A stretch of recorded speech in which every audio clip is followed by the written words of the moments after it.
sir. Please.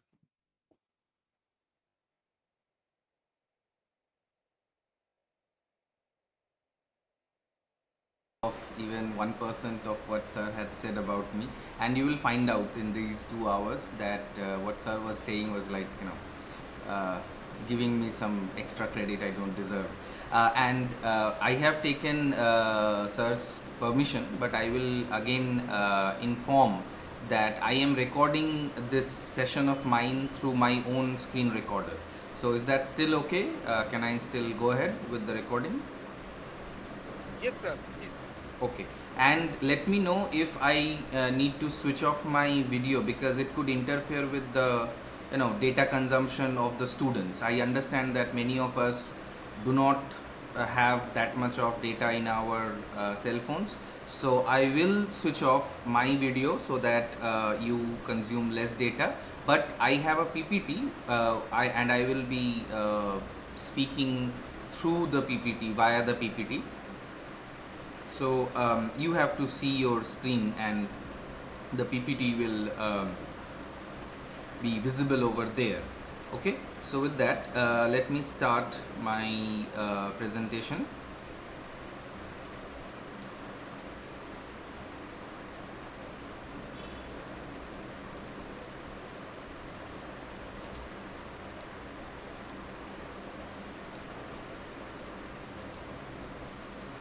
Okay, let me know if the PPT is in full screen, and also tell me whenever this time limit, if I'm crossing my time limit, do tell me about that.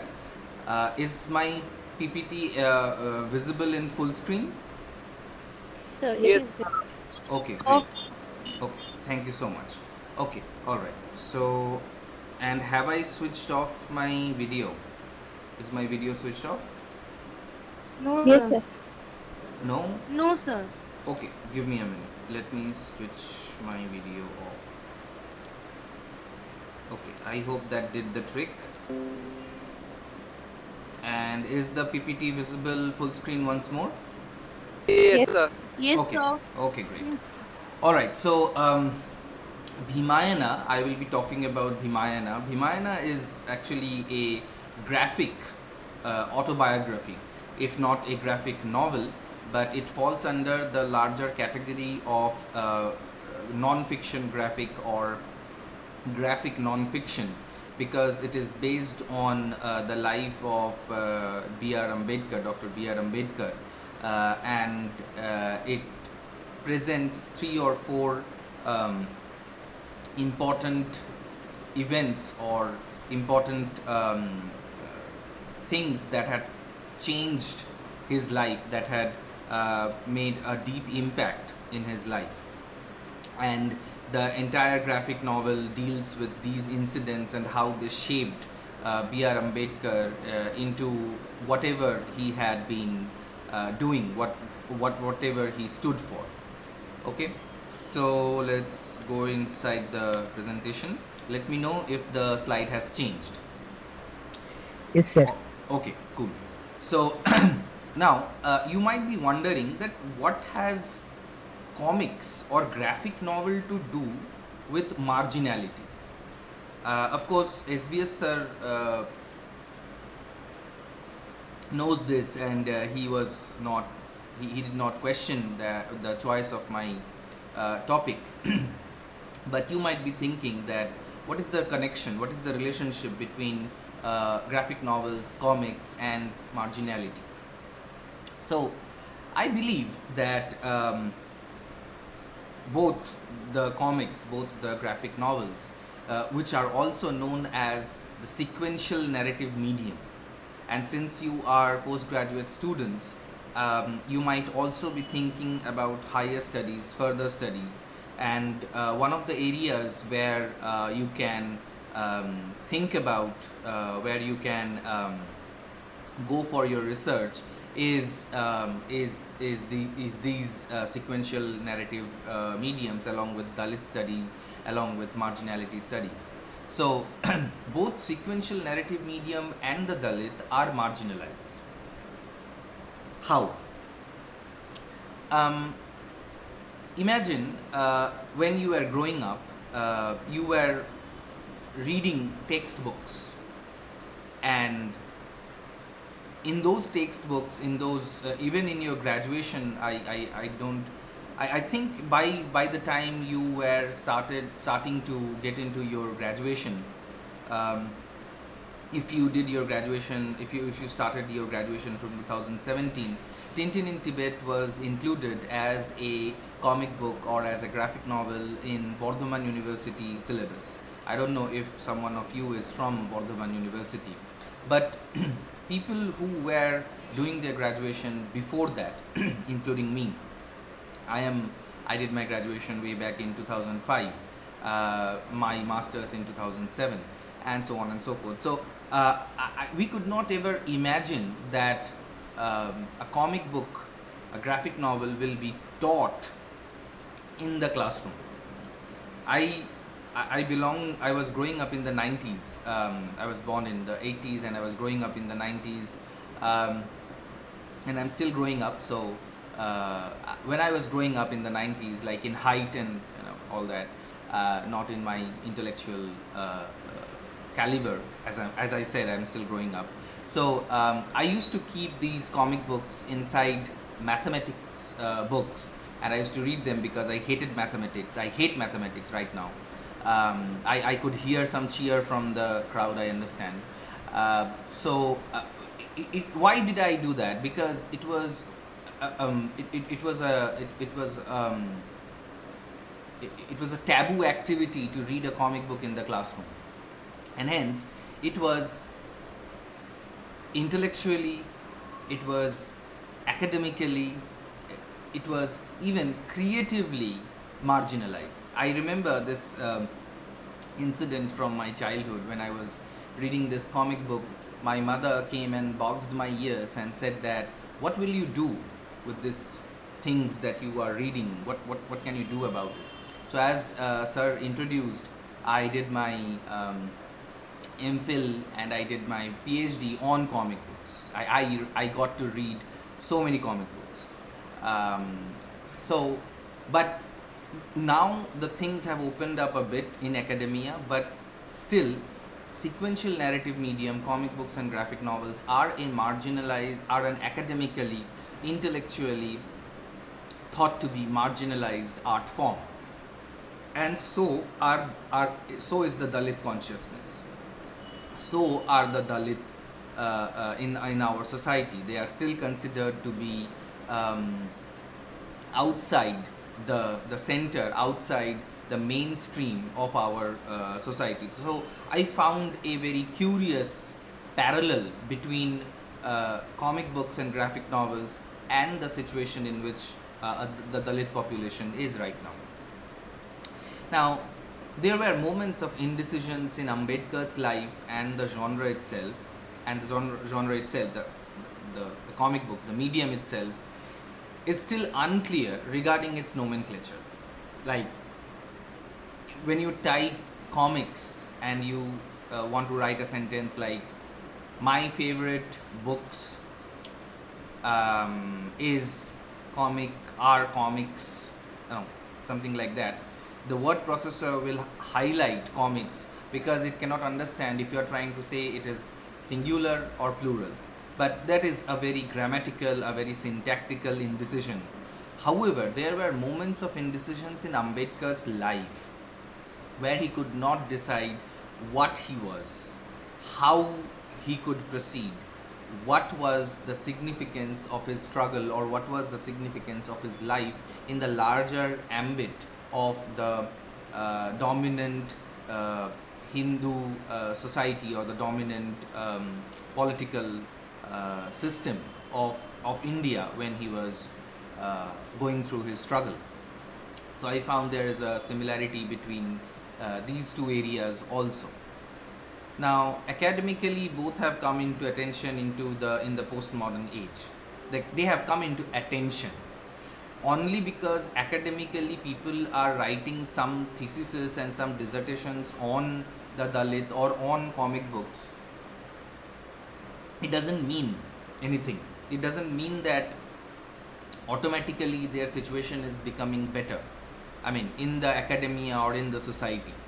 It's only that people are now giving more attention. People now think that this is an area of research, this is an area of reportage, there is an area of you know, getting some grabbing some eyeballs of the people who matter, by the people who want to matter. Some people write essays, some people write these dissertations and theses only to come into the limelight. So it does not mean that, you know, something really has changed in the way in which comic books and the Dalit are perceived academically and in the society in our country still. Now, both can operate under the radar of the dominant societal norms. Well, this is controversial in the case of the Dalit literature, in the case of Dalit social movements, because whereas comic books will not be given much attention to, they can write anything inside their colorful pages, and the dominant, the cancel culture oriented people might not even want to look into the book and see what is going on in there. That is true with satire. That is true with political satire. Some people doesn't even understand what that is, and hence comic books easily can operate under the radar of the dominant societal forms. If anybody wants examples, I will give examples from Bhimayana, but if anybody wants an example, that can also be provided, that how does this happen. But what about Dalit literature? What about Dalit culture? What about a Dalit moving in the society? Can he or she also move under the radar of the dominant societal norms? Well, in an incident in Bhimayana, in the graphic novel, we find that B.R. Ambedkar wants to stay in a hotel in Baroda, and he dons the name of a person who is not a Dalit, and he was staying in the hotel for some time before his true identity was found out. And I pay emphasis on true identity because in our next slides we will see what really consists, what really makes a Dalit person a Dalit person, and what really makes a comic book a comic book. So, but he did go under the radar. He did go under the system of scrutiny.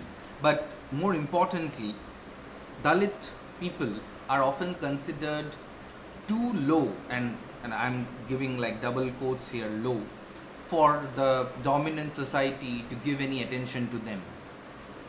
Let them do anything that they want to do. This is a kind of an attitude that some people have about these so-called Dalit people, who can do whatever they want to do, unless and until they are staying within their limits, within their own area of movement. If they want to be socially mobile, if they want to come upwards, then then the problem starts. But the dominant society, as I caught the end of Sir's deliberation, and he was talking about whatever is happening in Northeast, like the Northeastern people are not given proper attention because we don't care until China makes an incursion into Arunachal Pradesh or some other far-flung northeastern region, and then it becomes a national problem. But their roads, their hunger, their problems do not become national news because we don't want to do anything with them. Similarly, and hence they can do a lot of things in their own way, and we do not go and interfere with them. In the similar manner, some Dalit societies might have very different doing things in their own social area where the dominant culture do not often interfere. And then comics is important because it breaks the barriers of language and region.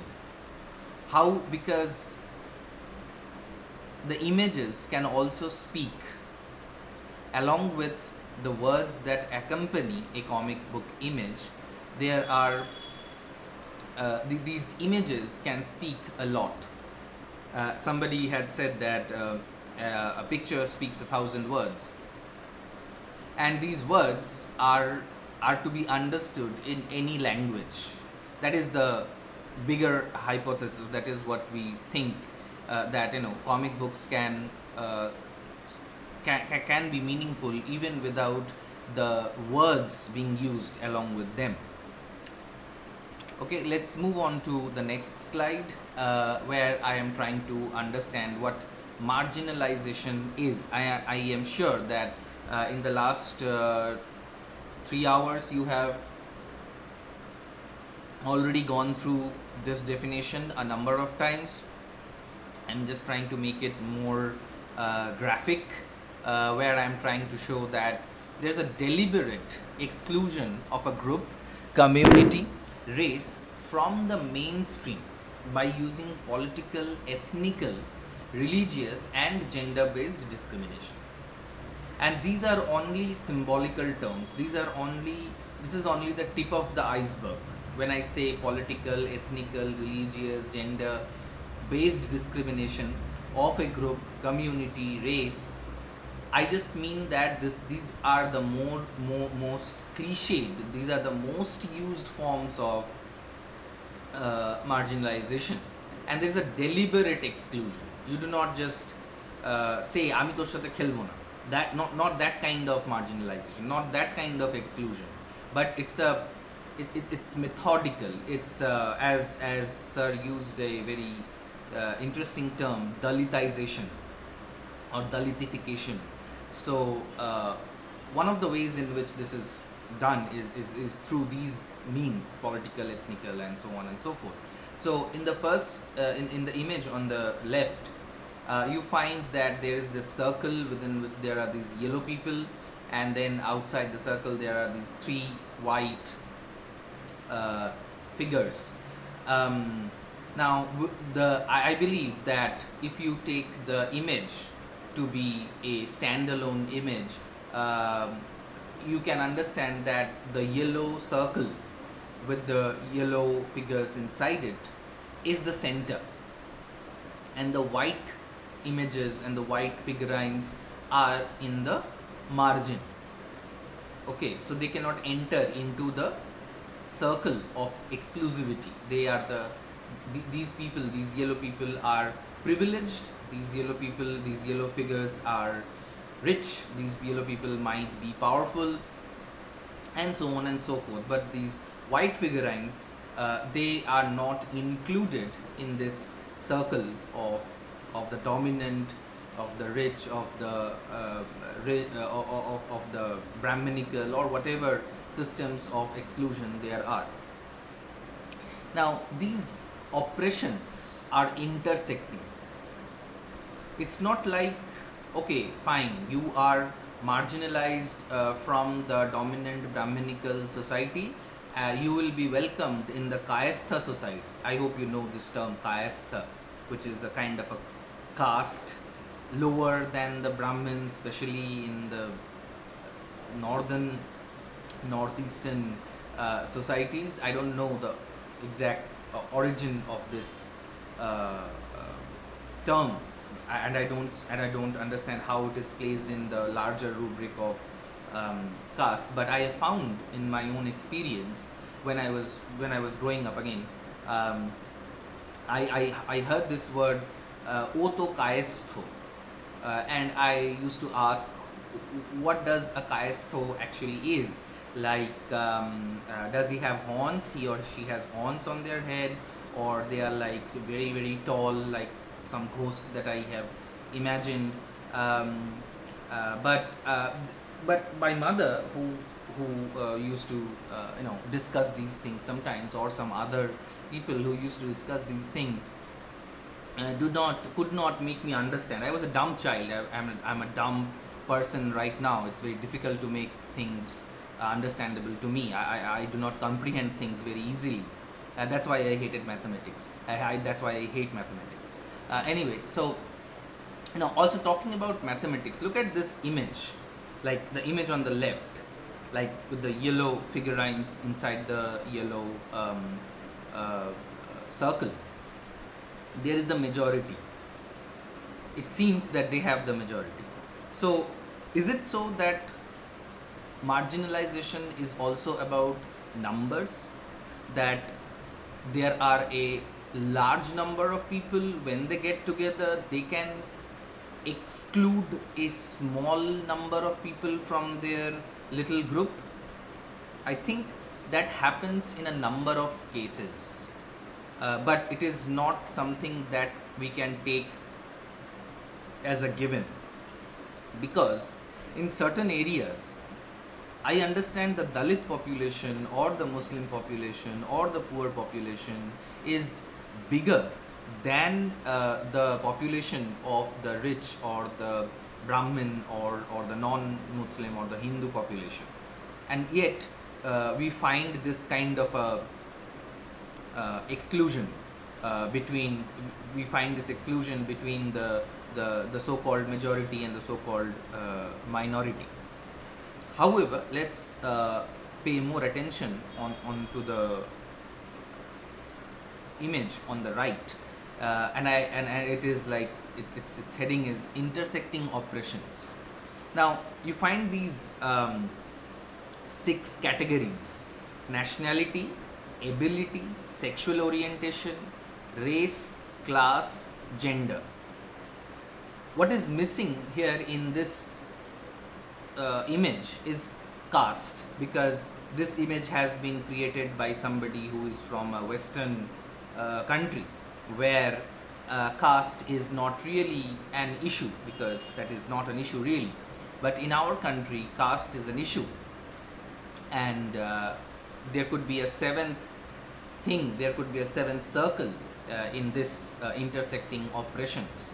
So now you can if you see this image, there is this red circle, and then there is the yellow circle, blue circle, purple circle, black circle, not so black circle, gray circle, and so on and so forth. So there are levels of exclusions in the name of nationality, in the name of ability, in the name of sexual orientation, race, class, gender, and caste.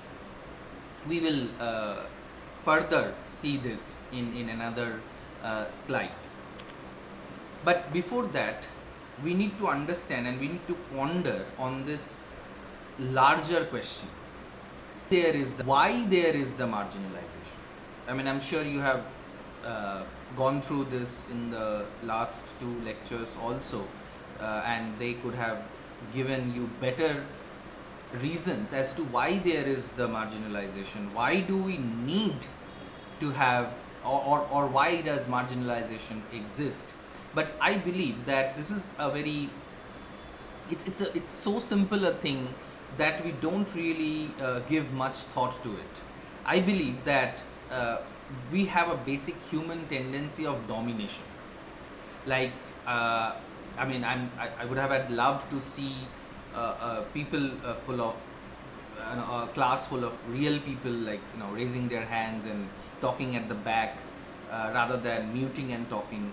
And I would have asked them that how many of you have like siblings, like even two brothers and 2 sisters, or something like that, 1 brother and 1 sister.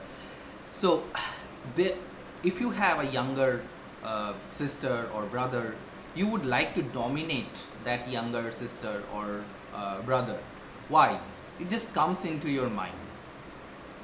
It's like you're just walking by, you don't have anything to do, and you pull the hair of your brother and sister just to show who's the boss. So I believe there is this basic human tendency of domination. You want to dominate. First, you want to dominate the nature, then you want to dominate the society, you want to dominate your sibling, you want to dominate your spouse, you want to dominate your friends. So marginalization occurs from this basic instinct of making a group weaker than what your group is, and then oppress, and then make that group do things for you. You know, it's very basic, it's very natural. I think, I mean, I should not use the word natural, but I do not see any other word which comes to my mind right now where the human beings themselves want to do this. And it's not just human beings, it's chimpanzees also, who wants to have a hierarchy uh, in their social network. Anyway, so the second reason why marginalization exists is by oppressing others, one gets a kick and self-validation. So this is the psychological thing that you can either become a great person by raising your stature higher than the rest of the people, or you can pull some people down around you and you become greater, you become taller, you become higher than other people who are around you. It's a kind of a feel good thing that happens when you successfully exclude a person, a group, a community, a society, or a nation from a so-called group of closed circuit, or rich, or intellectually rich, or culturally enhanced group, society, community, etc. Also, as I said, do stop me if I do not make any sense, or if you are feeling boring, if you feel bored or something, just you can unmute and tell that, so so that there is no hierarchy in this online session. Okay, now how is marginalization practiced? Like, what happens? So the first thing that I think happens is in when somebody is marginalizing somebody, some group is marginalizing the other group, what happens, I think, is a group needs to be identified. Who identifies them? A group of people who have some vested interest in this process of marginalization. So a group of people are identified that, okay, these people are going to be called this, or these people are going to be called so on and so forth, and we will practice all our oppressive activities on on a particular group. You might find this difficult to believe, or you might question this process, that is it so conscious? In some cases it is conscious, in some cases it is not so conscious, and it happens in an unseen way, where a group is identified as as troublemakers, or as ugly people, or as tall people, or as dark people, or something like intellectually less enhanced people. Say for example, in your PG classes, teachers and students alike must have already identified the troublemaker or the troublemakers. Who are these troublemakers? They perhaps sit at the last bench, and they talk amongst themselves, or they send each other WhatsApp messages, or in our days, like when we were doing PG and UG, we used to make these cartoons. I could not make any cartoons, I tried, but there were other people who would make these cartoons of the teacher, caricatures of the teacher, and would circulate in the class until it was caught by the teacher. And sometimes the teacher used to laugh, and sometimes, well, our we ran into some kind of a trouble. But no, I I'm just giving you a very trivial example of how identification is done by whatever a particular person is doing, and you know it very, you understand that in our Indian society this is done very easily, but I will not give out how easy this is right now. But the first step in the process of marginalization is identification, and then there is codification, which is routed through religious texts, Manusmriti, Upanishads, and other religious texts, where the identify group is codified into a poetry, into a very selected, into a um, very easily identifiable group or society or community. And how this codification is done: when the identity is entered into the religious texts, into the socially valid texts. Then comes rigidification. This is either by force or by persuasion. I mean, I will give you an example from Bhimayana, that is from the next slide, and I'll go back to justification in the earlier slide. I'll read out these three speech bubbles, and you can at the same time look at the images as to what is going on. Okay, so the narrator, or one of the narrators in the graphic novel, is saying on the left side of the page, she is a bespectacled lady, and she says, "I guess you can afford not to know about Khairlanji. It is one of thousands of incidents of brutality against Dalits." So, just parallel to the speech bubble, you can find that there is a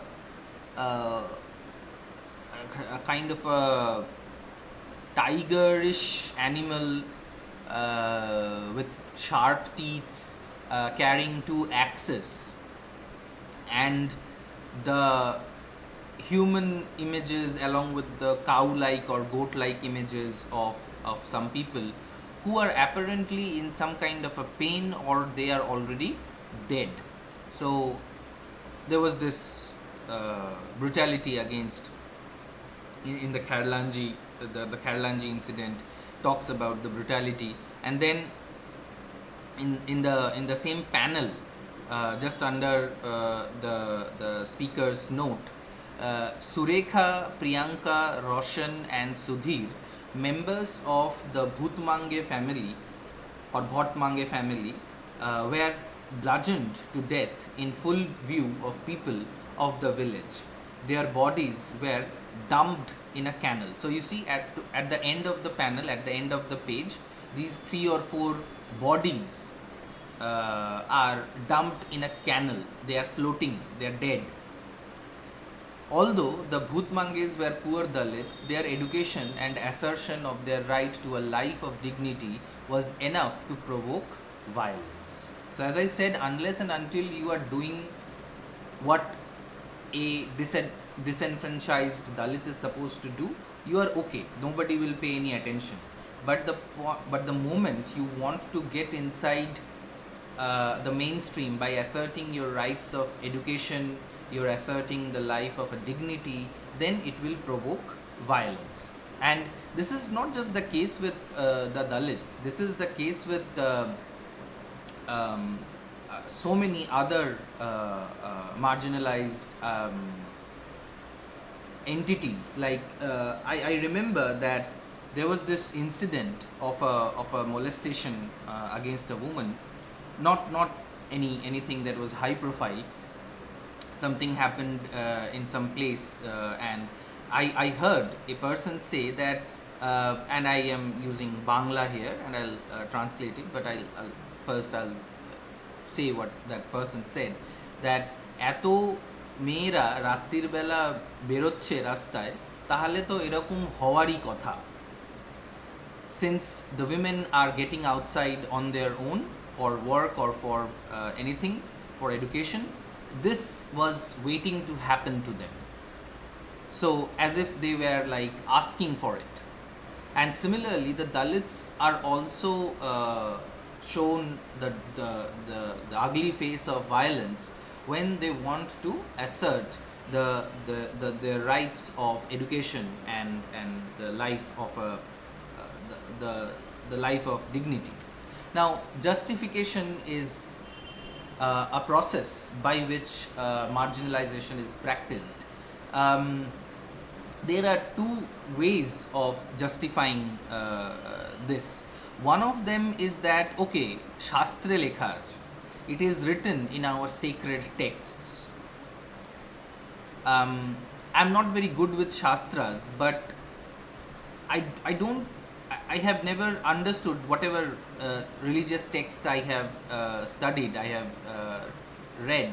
I did not find the mention of this rigidification, this violence to these caste divisions, which are really in the texts, which are really considered to be sacred, starting from the Vedas. Yes, as the society entered into a more medieval age, in the medieval age in India, things cropped up like Manusmriti, where this marginalization is justified. In fact, in Manusmriti there is a shloka, there is a verse that says that women, drums, and slaves and low caste people should be beaten to be kept in shape.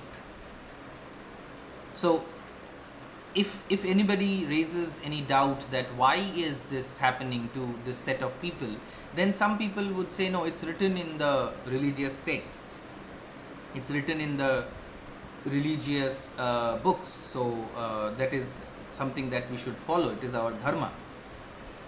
There is another set of justification that says that, they have been living in this situation for so long that even if we try to bring them to the mainstream, they will not come to the mainstream, or even if they come to the mainstream, they will continue to live as they were living in their old life. So the justification is something that is handled now by some kind of intellectuals, by some kind of pro-marginalization people, and they are not saying this just against the Dalits, but they are saying this against all sorts of people who stand marginalized. So let's move to the next panel, because the last panel has already been discussed. So what are the fallouts of this? What are the results of this marginalization? Well, the first is that a divided society is a weak society. If your society is divided, if there is hardly any unition in the society, if you do not stand together, then of course it is a weak society. We cannot stand an onslaught by some foreign forces. We did not learn our lesson when the Britishers came and conquered us, because our society stood divided in caste, religion, class, and so many other divisions. Our society is no better in these 75 years, but even if some foreign onslaught is made, then I think we will have a very difficult time fending it off, because we are still a divided society in the lines of caste, class, religion, color, and so many things, that our society is still a weak society. Now, in India, the quota system has played a regressive role since it has become a tool of political manipulation. This could again raise a few eyebrows. This could again make some people uncomfortable by saying that no, the quota system is absolutely right. Whatever we wanted to achieve is being achieved. I have different views about it, because it has been hijacked. The reason as to why B.R. Ambedkar had created this reservation, this protective discrimination system, has been hijacked by a section of, again, some politicians who are using it as a tool of manipulation only. They are using it as a tool of garnering votes, and even B.R. Ambedkar had foretold of this issue, had foretold of this possible manipulation of the freedom struggle, of the struggle by the Dalits in the society. But the fallout has been mentioned here in this book, and of course my idea is dependent, my analysis is dependent upon the book, not things in general. So this is towards the early part of the graphic novel, this is towards the early part of the book, and this is in page number 11, where these two people are sitting and discussing some issues. And you see, if you can read the speech bubble, this person on the left says, super qualified, stuck in a dead end job, that's my life. I blame these damn job quotas for backward and scheduled castes. It isn't fair.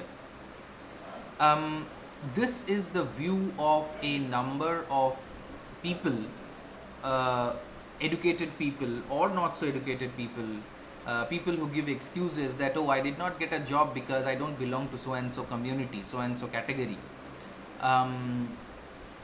But there is this animosity, there is this understanding among a number of people, a good number of people, who say this thing every time they do not make it through a job interview or through a job, even a written job exam.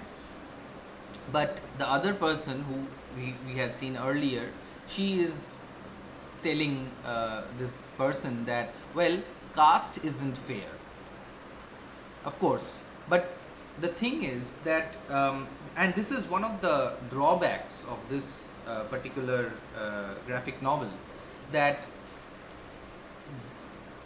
we cannot, they cannot bring us, they cannot bring the community, the society on the same page on this issue, that both are unfair. But the fallout, the immediate fallout of this policy that has been going on for a large length of time, for a long length of time, is that some people think that it is the reservation policy which is responsible for there being lack of jobs, which is not the case. But again, one set of politicians, one set of self-appointed guardians of the society want us to see it in this way and create animosity, create division, and reap political mileages from there. And this novel highlights this issue also.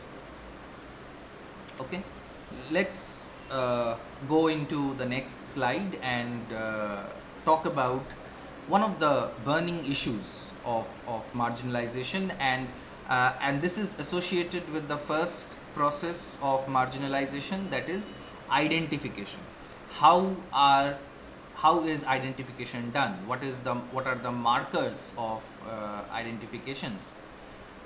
So the first is what's in a name and pigment. I mean, when I say pigment, I mean the skin color, the skin complexion, the tone of our skin.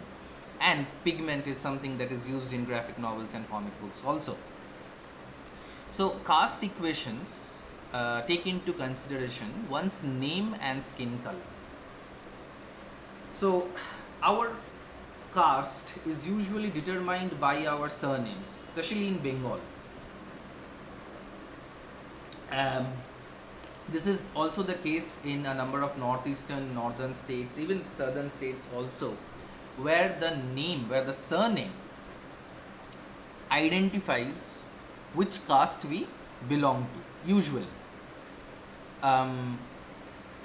So one's name is of a great value. However, I found this while reading Bhimayana or reading other Dalit literature, that what is low caste, or what is so-called low caste, what is Dalit in one region is some to some extent is unknown in another, as far as the name goes, because I don't know what Bhutmange is. Like, if somebody comes up and says that his name is so and so Bhutmange, I would chuckle that what is this name Bhutmange? Are you asking for Bhoot?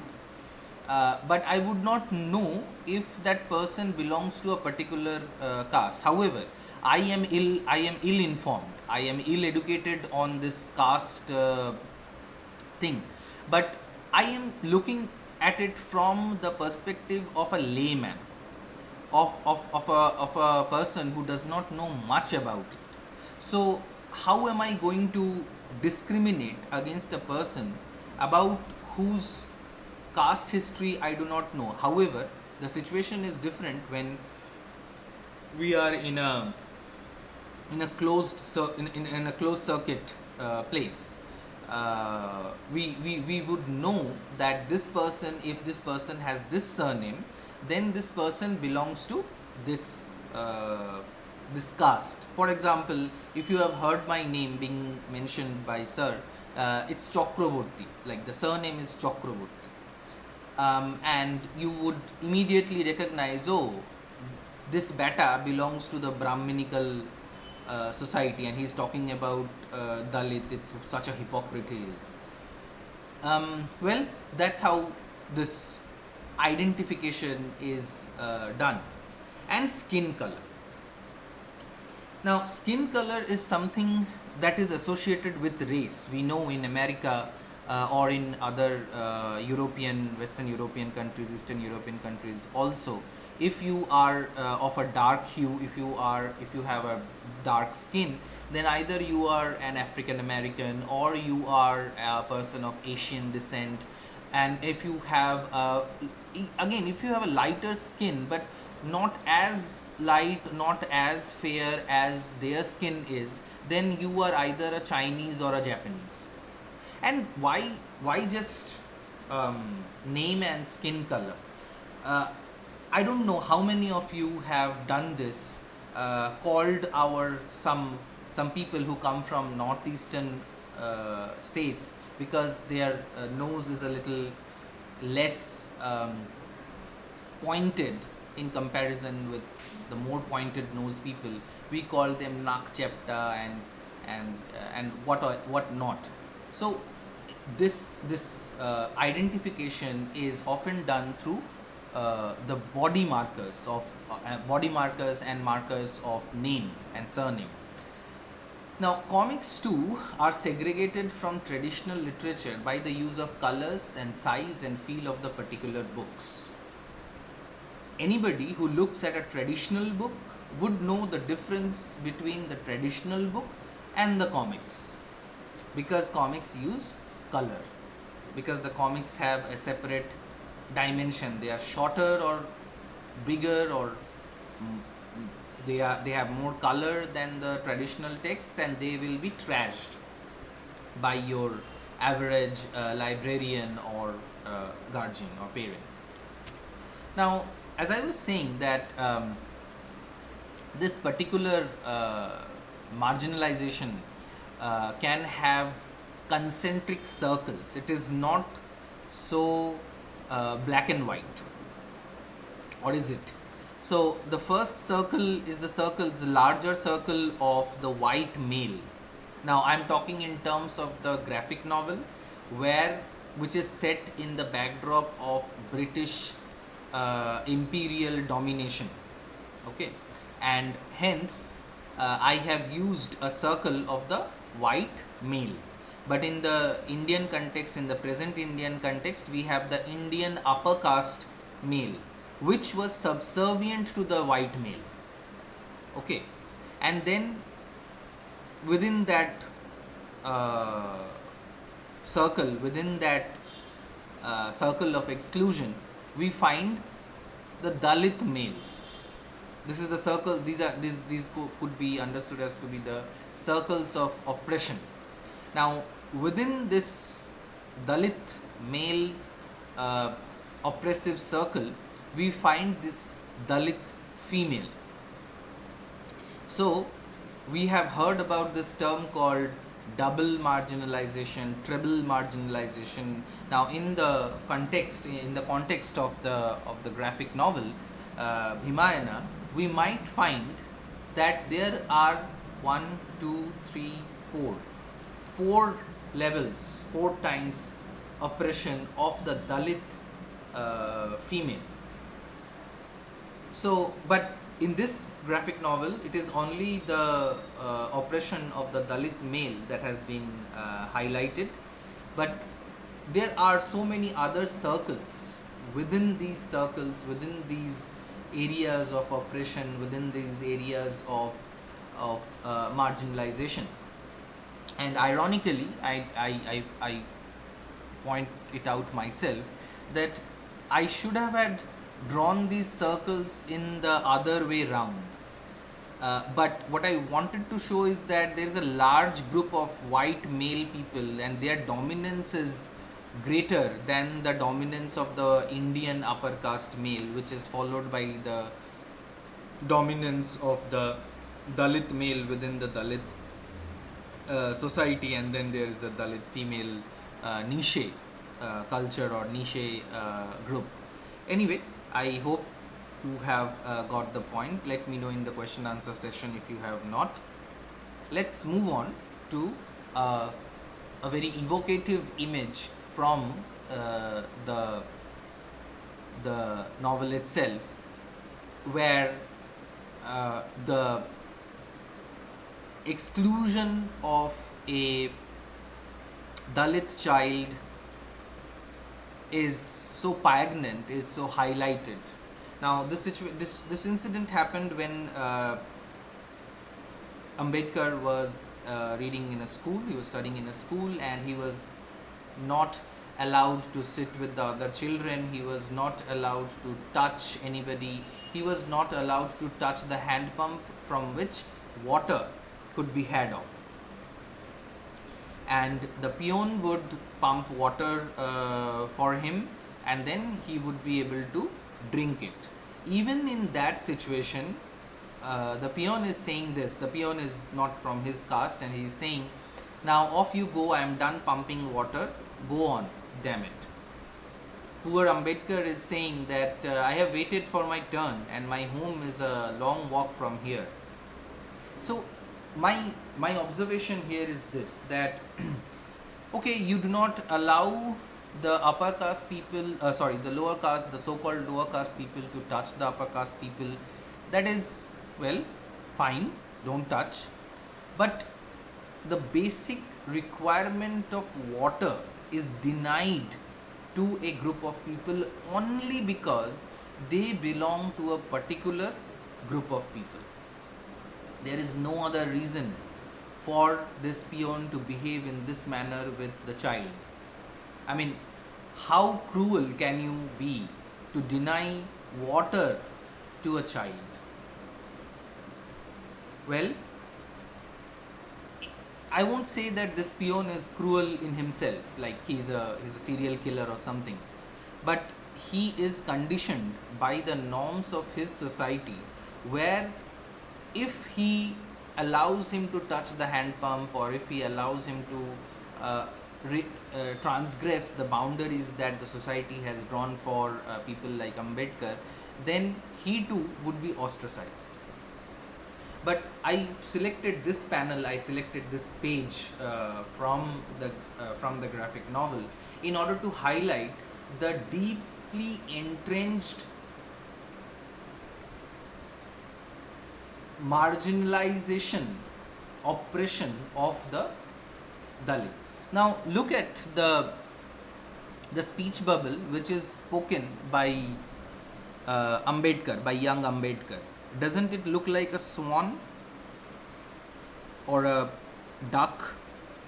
And a duck or a swan is usually, I mean, it is usually found in ponds and lakes.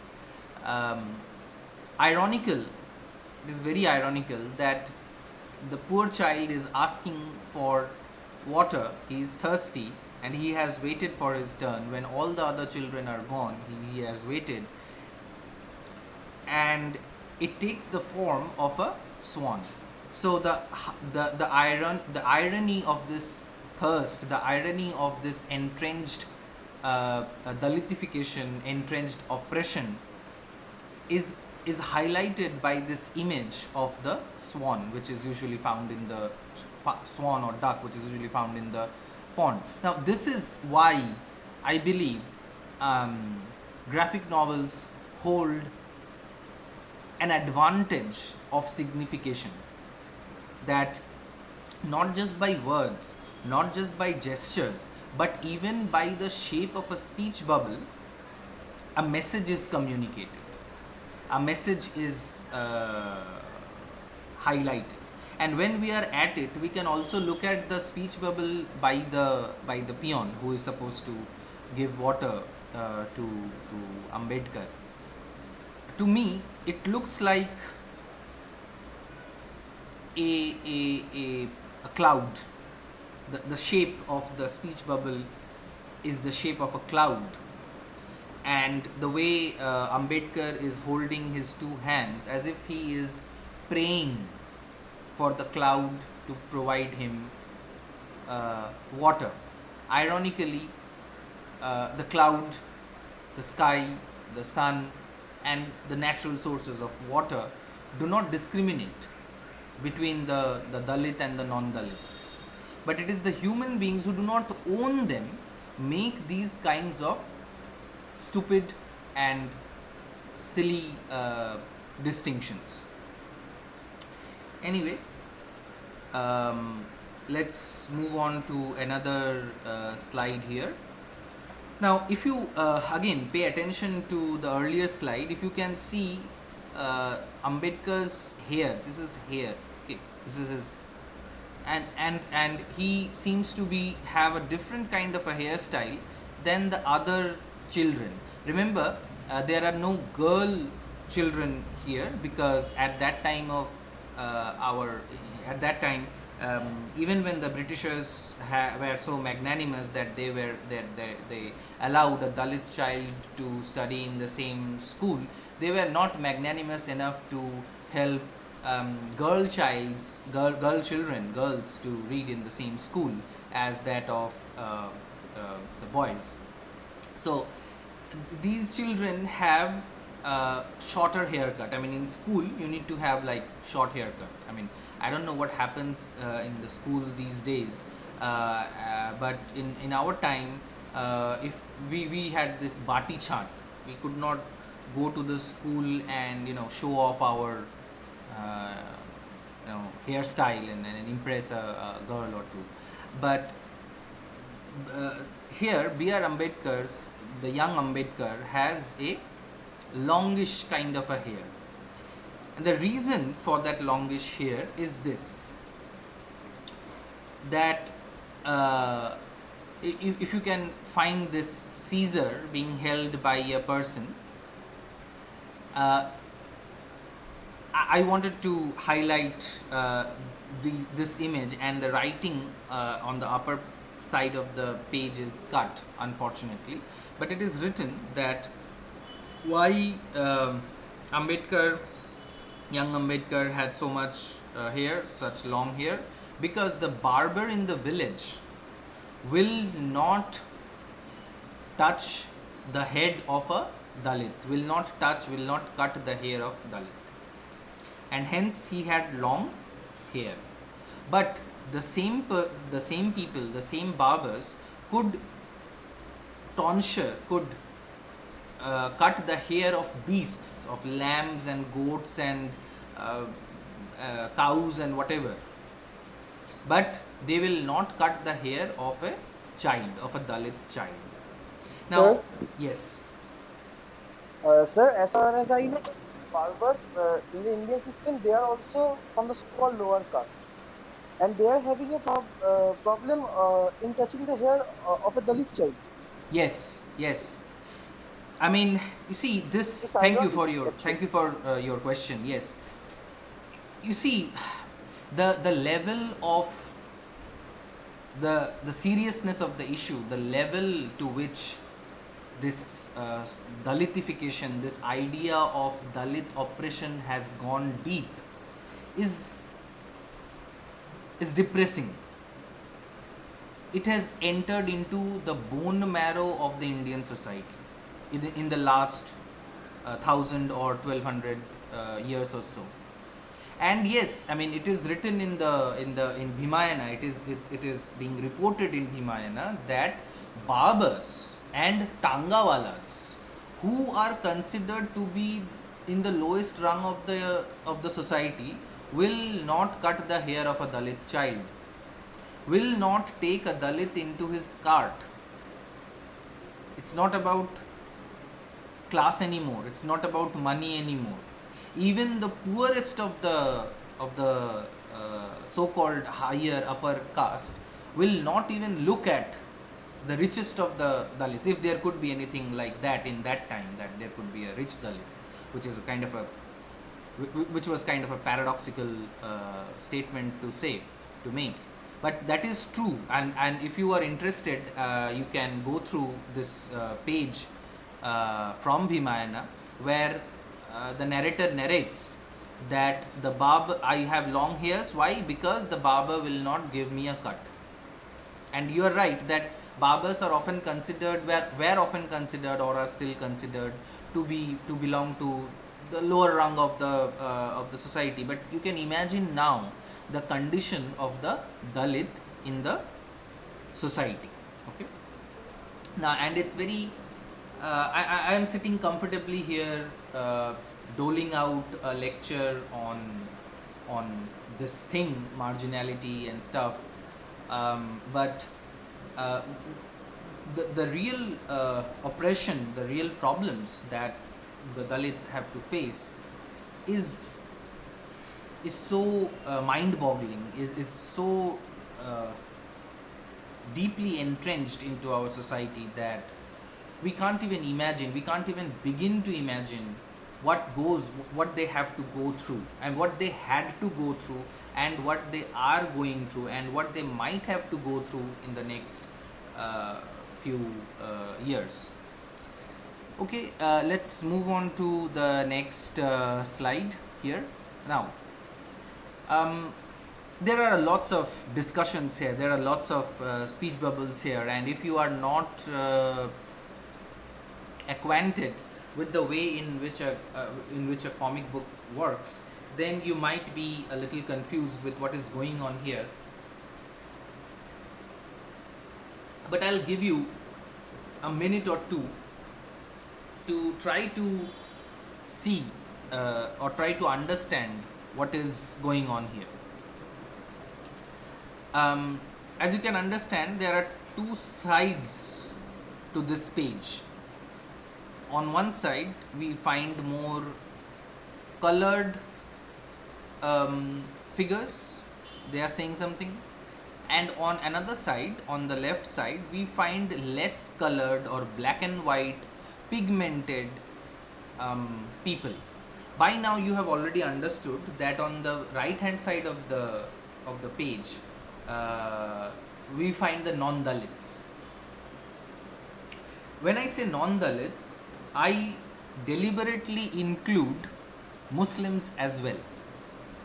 You see, this person has been deliberately drawn as a Muslim with a beard and not having a mustache and a beard. So he is understood to be a Muslim individual. And they have formed one group. And on the other side, there is a group of few people, and it is interesting to note that they have hands drawn. These people do not have their hands drawn in the image. Can anybody tell me the reason as to why the Dalit on the left, the Dalit people on the left, have their hands drawn, shown, and the non-Dalits have not are not drawn with their hands? Just a Guess. So the Dalits are probably pleading for something. Yes, they are pleading for something. They are folding their hands in front of the other people. Anything else? Yes, yeah, Sir, you're correct. Yes. in the hierarchical um, structure, Dalit belong lower than the Muslim. Is it that?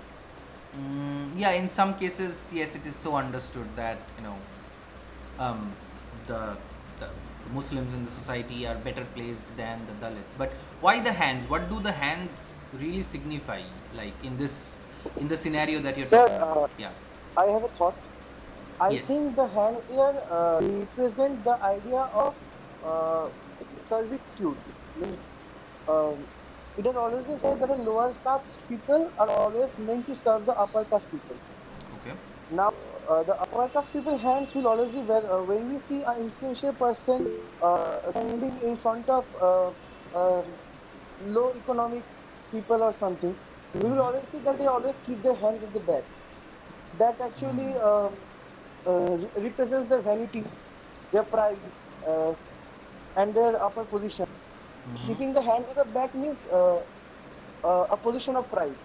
And when Okay. I am folding hands in front of someone or stretching out my hands, that means either I am pleading for mercy, or I am pleading for some help, or I am putting out my hands to serve that person who is standing just before me. So I think it represents servitude.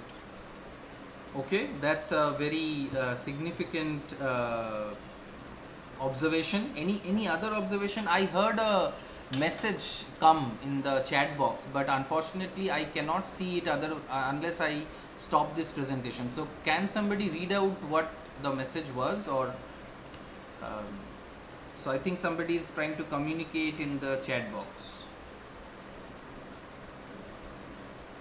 Whoever wrote the message can tell me what is happening over there. Can somebody read out from the chat box? If Sir, what she wrote is she wants to tell that hmm. the hands represent the idea of touching, so that this Yes, the idea of untouchability comes into existence or something like that. yes, very good, very good. Whoever have written this observation has hit the nail on the head. All the other observations are very correct. Supplication and servitude, these are all very correct. But this idea of the hands being shown on the part of the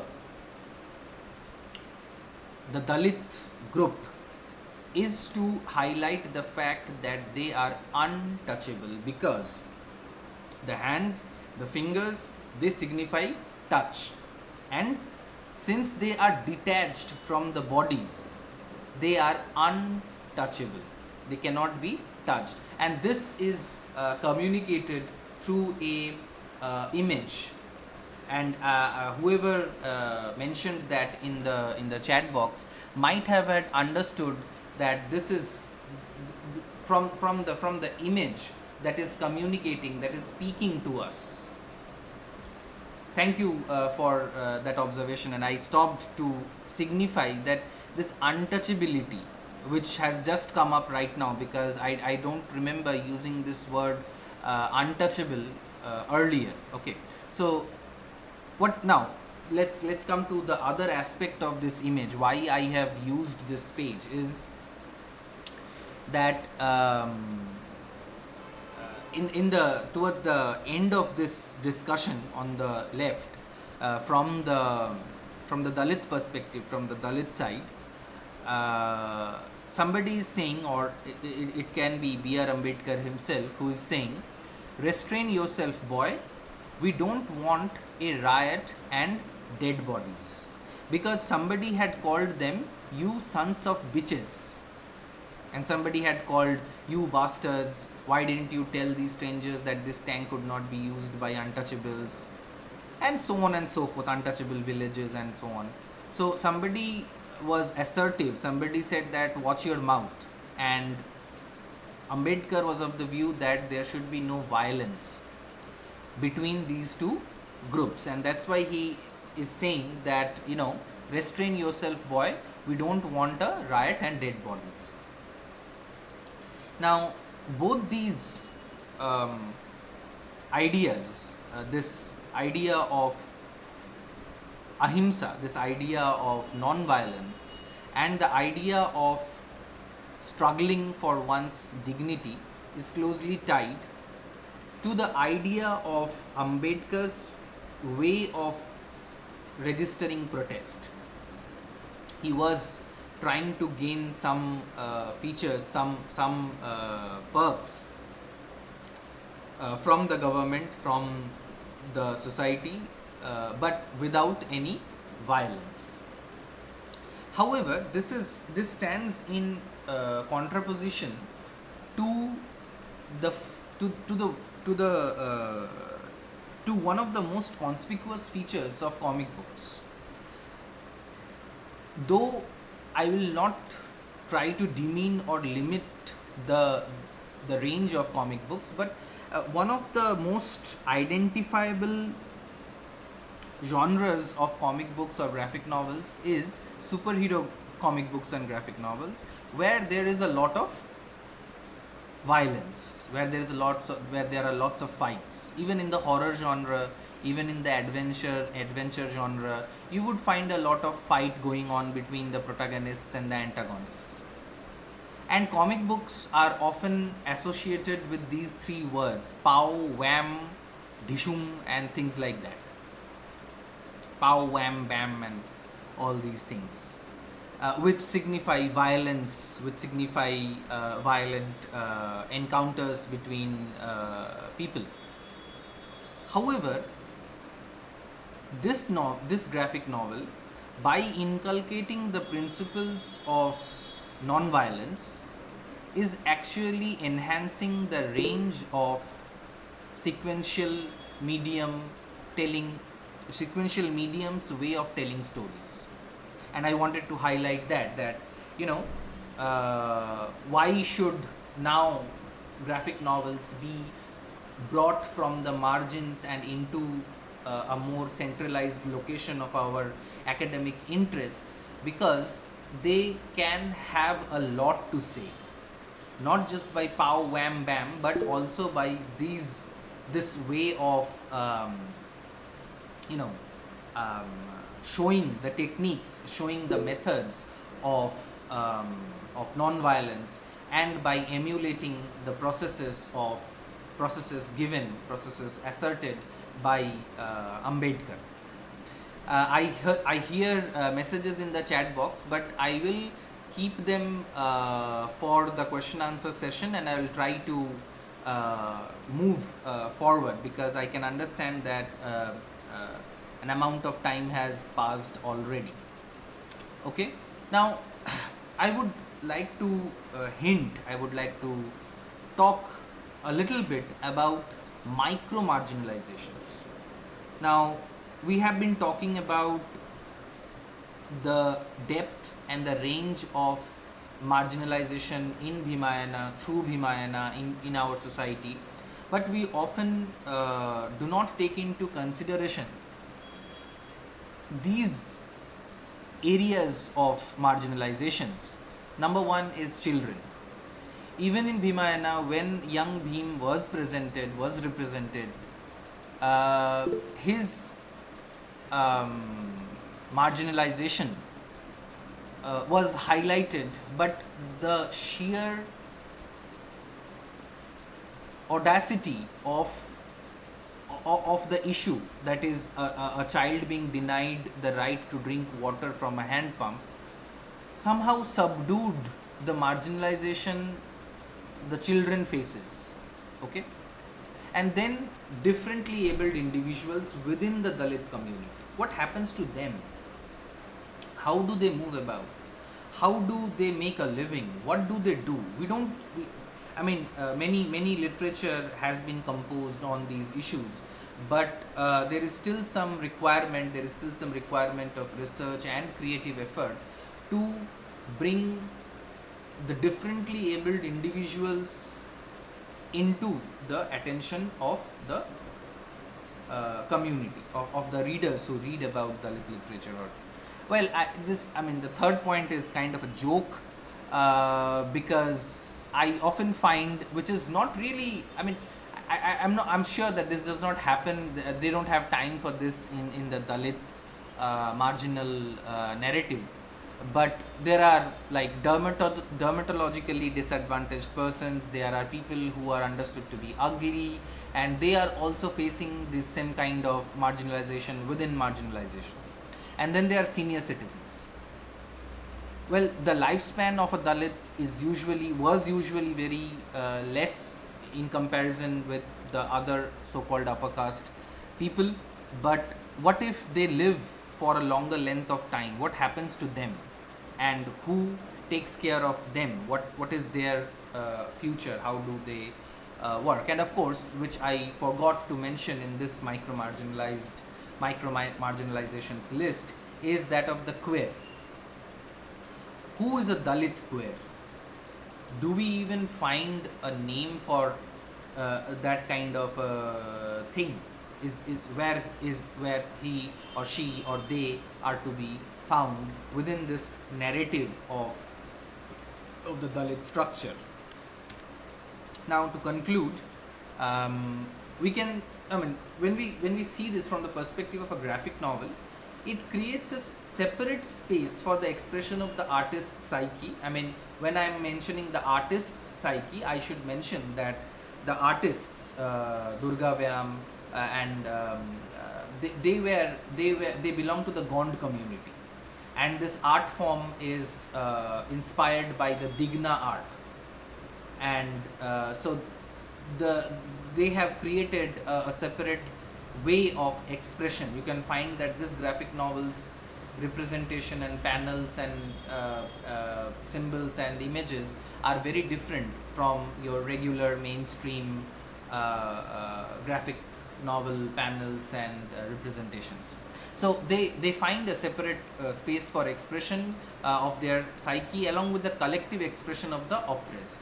So here, in this literature, in the genre of literature, in the medium of comic books and graphic novels, the artists can be both an individual and a collective entity.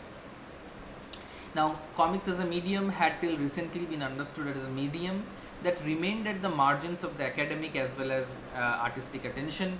Hence, one is led to believe that perhaps it is this medium that is one of the best mediums to tell and retell the stories of people who had been at the margins for too long, and that is why my presentation is based on the form of comic books. Now, these people include Dalits, LGBTQ+, refugees, ethnic minorities, and a few other categories. Now, I understand that the energies emanated by these categories and the energy of the comics medium have a similar frequency, and in the pages of the sequential narratives, the marginality of the aforementioned groups finds a central gaze, and that too in color. So with that, I will conclude my boring presentation, and this is a bibliography. You can take a screenshot, or I can provide this entire PPT to SBS sir, and he can provide it to you, which can help you understand issues both with graphic novels, comic books, and some issues of Dalit marginalization. So that's all for tonight, and if you have any questions or if you have any comments, you can email me here.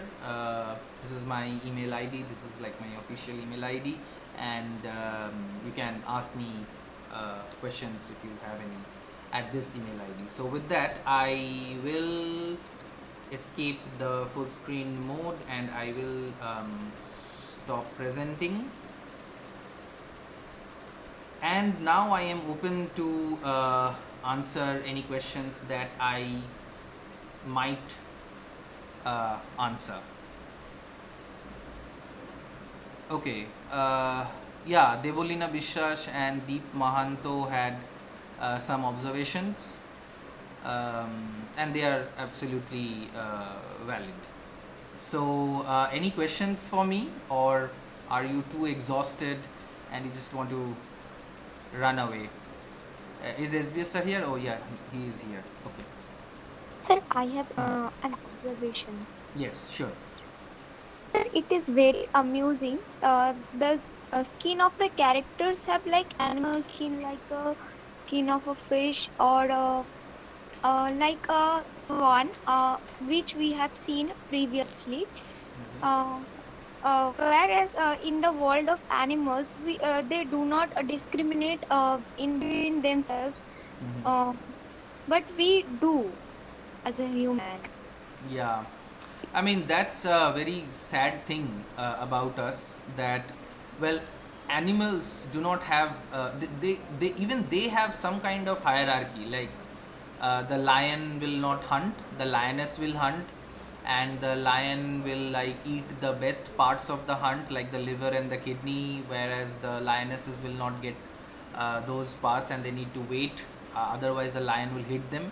So there are some hierarchies even in the animal world, but the human world, the more intelligent we become, the more hierarchies we form to satisfy our little insecurities and to get rid of our you know desires to be better than others. So yeah, I mean, it has been highlighted in the graphic novel by showing the skin, that what if we all become of a single skin, or was this representation done to signify the different skin color or the skin type of the Dalit versus the non-Dalit characters shown in Bhimayana? I think both the things are going on a parallel, that the artists are trying to show, the writer is trying to show that, you see, even the animals do not make any distinction as far as skin color is concerned,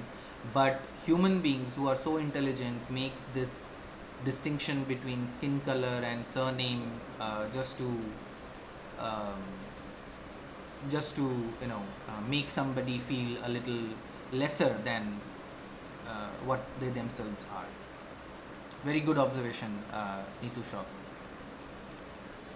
Anyone else having anything to add, to to say, to correct me wherever I was wrong? Sir, my name is Yes. Somali. Yes. So this is not related to marginalization or studies regarding marginalization. Mm-hmm. If I'm not wrong, SBS sir introduced you by saying that you're currently doing a research on comics, Mm-hmm. graphic novels. So we have dissertations to present in our fourth sem, and what opinions do you have? Any opinion at all about picking a graphic novel or a comic novel for dissertation?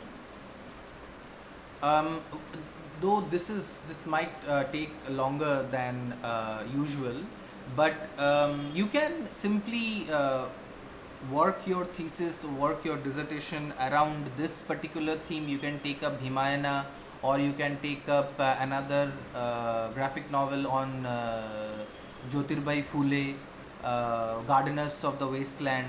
I think that is the name of the text, and there are some other texts also from Amar Chitra Katha, which highlight the lives and struggles of some other Dalit leaders, and they also comment on some important issues related to them. So you can take up this theme of marginalization in graphic novels for your dissertation. But how and what, that would take up a longer discussion, and I would be very happy to oblige you with one if if you contact me through my email, or you can have my number from SBS sir and tell me, and I will be happy to help you.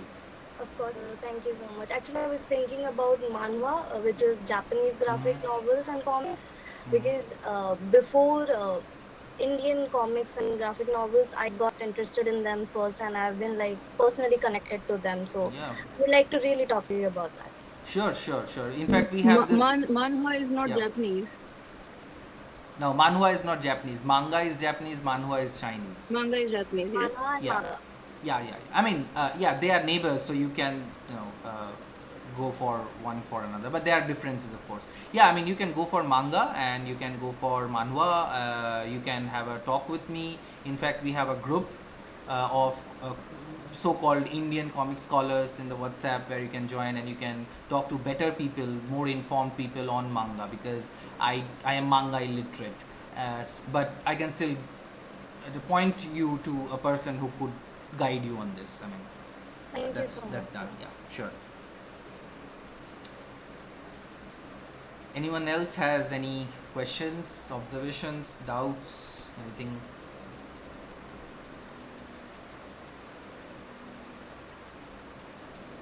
Hello, sir. Good evening. Yes, yes. Sorry, I joined very late, but my question is not particularly related to the presentation or your this particular in how this paying in panels in Bhimayana. My question is of a separate topic, or I might say that this might make the other people very uncomfortable. But this question, I think someone needs to ask that. First of all, I would like to say, sir, you talked about marginalization. We have read about it. There are books. We know how the people were treated, and some amendments have been made. Some kind of reservations have been made. So, anyway, we are talking about a time or a kind of process or a process that has happened some time ago. But, sir, I would like to ask you a kind of process that we have both been through and people are going through it. Sir, we are in this academic space and there is a kind of academic marginalization going on every day in this particular space. It is as if the kind of merging that we are talking about, merging itself actually pushes some part of merging to create another merging. If you know what I mean, that say for example, all of us have achieved a degree, a master's degree. Say for example, in a table, we sit down and people have come around from other universities, institutions. Say for example, some are from JNU, CU. In this case, if you are from this West Bengal State University or RBC College, don't you think that RBC College, WBC student will be the marginalized one? I'm talking about how to deal with this, how to accept and adapt to the situation. What can we do? There is no way to change right now, but how do we adapt to this? Okay. Your question is very specific, and thank you for raising this issue. Yeah, I mean, I totally agree with you. Along with Dalit, race, caste, class, gender, there is also this regionalized marginalization. And I am sure every one of us might agree with this. And I don't think this will make anybody uncomfortable. I mean, it should not, because it is true. I mean, we are from West Bengal State University, which used to be a very marginal space because of its distance from the seats of power. And also, RBC is a college which is towards the outskirts of the city. Not even the outskirts, like it's in a different district altogether. So. Yeah, I mean, how do we address it? How do we adapt if we cannot change it? By showing what we have got. Like, as SBS sir was saying, that 37 or so people have qualified net studying under the tutelage of SBS sir and DS sir and PM ma'am and other teachers, TG sir, who were regularly coaching us at RBC. I mean, I too was qualified net under the tutelage of these great masters. So when you make it to the big league, like if you ever make it to the big league, then make an advertisement that where are you from. I would proudly say that I qualified NET because I studied in the under the under the supervision of these masters that I already mentioned.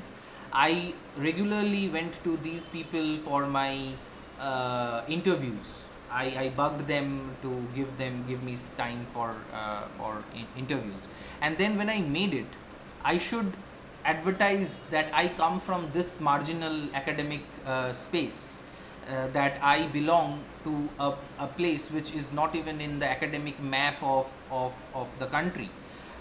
But only the people who can make it to the to a better situation, to a better location, might be able to help other people realize that there are, there is talent here, and we can also do whatever other people are doing. But I believe the only way out is in. Like, if you do not talk about it, if you do not say, if you do not talk about the disadvantages of location, of region, of geographic demographies, then of course this thing will never go away. And I totally agree with you, Bikiran, that we are, I mean, people belonging to this area are often marginalized. And at the same time, we also need to agree on this, that are we in our own institutions marginalizing people who are coming from, say, Bankura or Mednipur, or some more remote places. I remember there was this interaction with a person, a student, who said that he was from Bankura.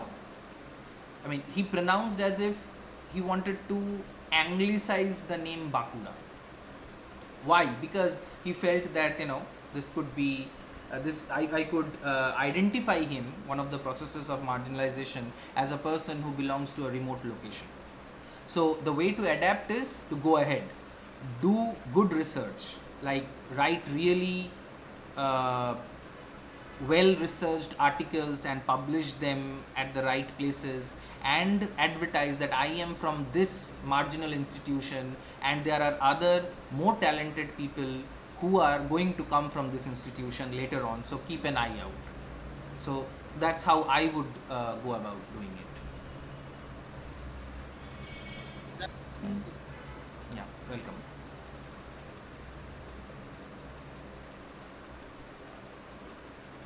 Any other questions, observations, things that you would like to add that I missed?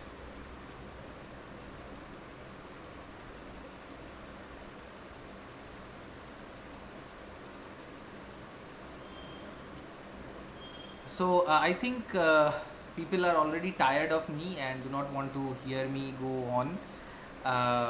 So SBS sir, what is the next step for our discussion here? Thank you, Dr. Rishi Chakraborty. Thank you for your inspiration words, sir. Setting your both the hours, they are present. Really, we are very inspirational. Spirit was what are free from the of being marginalized as a hero or stated. He is a product of the department, and like all the students of the department, they also have their anxieties. So, paper you present with a wonderful experience, and the evolution of the comics. Most genre as the most popular genre among literary forms, and as well as visual medium together in the form, and that center of studies the CBS structure as out popular literature in a Bhimayana is now being built. curricula, giving more to students, especially work, research, hard work, and career pursuit that they are planning for the future. From lab to classroom, this is a long way, and from the classroom to the teacher's desk or to the professional desk is a long way. It's getting less day by day. Competition become very tough, and especially for this young generation of very, very bright scholars, active researchers. The work is to be done in the most competitive manner, professional manner. Your mind builds up inspiration, drawing the attention to the department and the effort that the of the department are paying for. Along with the students are part parcel of the department. They have been contributing a lot to the department. So we expect you come back again and again for our students, and that to spare your valuable time without any kind of restriction. Okay, so we are in the board where we're exchanging our ideas and thoughts. More is the first all the students are sending a lot this in activity and this, but this also gives us platform to use the better of IT digital techniques and it and use the platform for brainstorming, discussions and debate, sharing our fears, not just form of peace, moving towards a beehive to support the bee, but also individual peace, striving hard to secure a place in this world with competitive world. And with kind words, definitely, the students will get a direction, inspiration, motivation, and fire for what we course from the career zones have achieved in our life. So these are I would like to draw a conclusion to the session, and I thank you once again for the brilliant presentation that you made today, giving us a model for the future presentations to come. It had been a very interesting, intellectually stimulating exercise, interaction, and I hope students are in tune with you and will definitely work and follow your instructions, follow your model, you as a role model for achieving success in future. Thanks, sir. Thank you. Thank you so much, sir, for having me here and to see you in person. Not in person, see your face in video is a remuneration in itself, and of course, to talk about these things is remunerative, like intellectually remunerative. Please do tell me whenever you need another session like this, but do give me a little more time than you give this time. So I could be better prepared. Thank you again. Thank you everyone for listening to me. Thank you so much, sir. We have with us, yeah. we have with us Dr. Tapma Chakraborty, Associate Professor, Department of Mathematics, Rishi Bankim Chandra College. I thank the teachers of the college, especially Department of Economics, Department of Mathematics, for supporting us, along with the in charge, for giving us the permission to conduct this course, value-added course. Thank you, sir. Thank you so much, sir. So with that, I will like to have the permission to leave the meeting. Thank you again. Thank you, students. Take rest and be prepared for tomorrow morning.